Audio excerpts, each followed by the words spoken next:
Sabe como é a vida hoje em dia, né? A gente tá sempre beliscando alguma coisa. É café da manhã, almoço, jantar, um lanchinho no meio da tarde, às vezes até um último petisco antes de dormir. Se a gente parar para pensar, para muita gente o tempo sem comer é praticamente zero. Mas e se essa rotina, essa coisa de estar sempre comendo, estiver na verdade criando um risco para a nossa saúde? A resposta, olha só que curioso, pode estar justamente nos momentos em que a gente não está comendo. Pois é, essa é uma pergunta que vai totalmente contra o que a gente costuma ouvir, não é verdade? A ideia de que sentir um pouco de fome pode ser bom soa até estranha. Fomos ensinados que fome é um sinal para comer imediatamente. Mas a ciência tem mostrado que dar um descanso para o nosso corpo, um tempo sem digestão, ou seja, um tempo de jejum, é absolutamente fundamental. Para a gente entender isso melhor, vamos começar pelo problema. Qual é o perigo de comer o tempo todo? Uma vida com jejum zero, sem nenhuma pausa, coloca o nosso corpo em um estado de estresse constante. É algo que a gente não percebe no dia a dia, mas lá dentro, as consequências são bem profundas. E o mais interessante é ver como uma coisa leva a outra. Se a gente come sem parar, o sistema digestivo, coitado, não tem folga. Isso faz com que os níveis de açúcar no sangue fiquem sempre altos. Para dar conta disso, o pâncreas tem que liberar insulina o tempo todo. Esse ciclo sem fim não só cansa o corpo, como acaba bagunçando funções essenciais como o nosso sistema de defesa, a nossa imunidade. E aí é que mora o perigo. Esse estado de alerta constante, com muito açúcar e muita insulina circulando, acaba criando um ambiente perfeito para que células com defeito, que normalmente seriam eliminadas, encontrem um jeito de sobreviver e até de se multiplicar. Não é só uma questão de cansaço, é um risco real lá no nível das nossas células. Agora, esse ambiente de crescimento constante precisa de combustível, certo?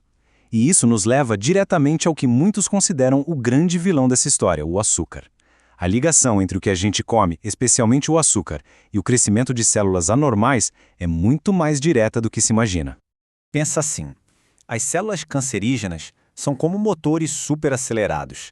Elas têm uma fome de energia gigantesca para conseguir se multiplicar tão rápido.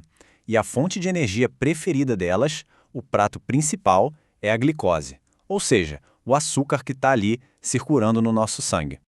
E isso cria um ciclo muito perigoso. Quanto mais açúcar a gente consome, mais o açúcar no sangue sobe e mais insulina o corpo precisa produzir para tentar baixar essa glicose. O grande problema é que a insulina não serve só para isso. Ela também é um hormônio que dá um sinal para as células. Cresçam. Agora imagina dar esse sinal num ambiente onde já existem células problemáticas. É como jogar gasolina no fogo. Então, para resumir de um jeito bem direto, ter uma dieta cheia de açúcar é como manter uma torneira de combustível sempre aberta para qualquer célula problemática que possa estar no nosso corpo. É dar, sem parar, a energia que alimenta exatamente aquilo que a gente não quer que cresça. Mas calma, agora vem a parte boa da história. O nosso corpo é incrível e tem um sistema de defesa espetacular contra isso, quase como uma equipe de limpeza interna. Só tem um detalhe. Essa equipe só consegue trabalhar de verdade quando a gente dá uma folga da comida para ela. O nome desse processo é autofagia.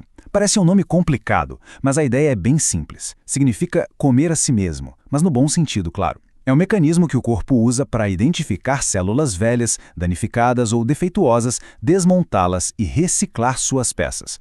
Pensa no sistema de reciclagem mais eficiente do mundo, só que acontecendo dentro da gente.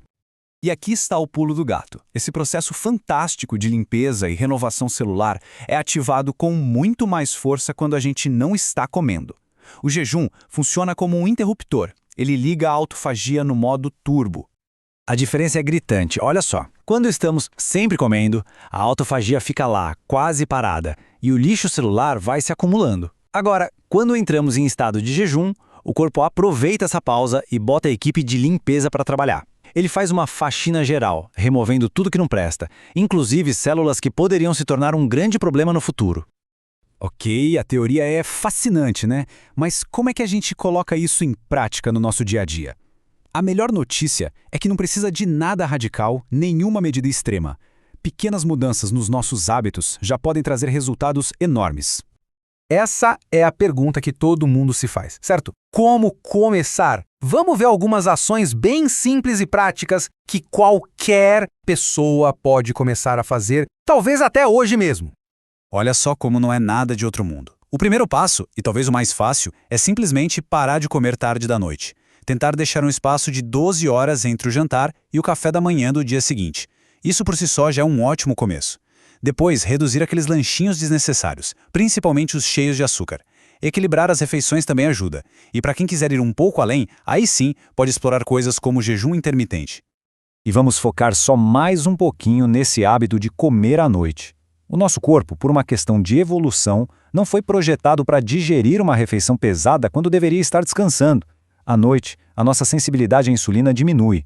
Isso significa que o açúcar daquela comida fica mais alto por mais tempo no sangue, o que pode aumentar a inflamação e deixar nossas defesas mais fracas. E essa frase, no fim das contas, resume tudo perfeitamente. Não estamos falando de dietas malucas ou restrições severas. É sobre um princípio muito básico, mas extremamente poderoso. Dar ao corpo o tempo que ele precisa para se consertar, se limpar e se fortalecer. E para a gente fechar, fica essa reflexão. Não precisa ser uma revolução na vida. Talvez seja só adiantar o jantar em 1 hora. Ou quem sabe trocar aquele refrigerante da tarde por um copo d'água. Qual seria o primeiro passinho, por menor que pareça, para dar ao corpo esse presente tão valioso que é o tempo de jejum? A mudança pode começar agora mesmo.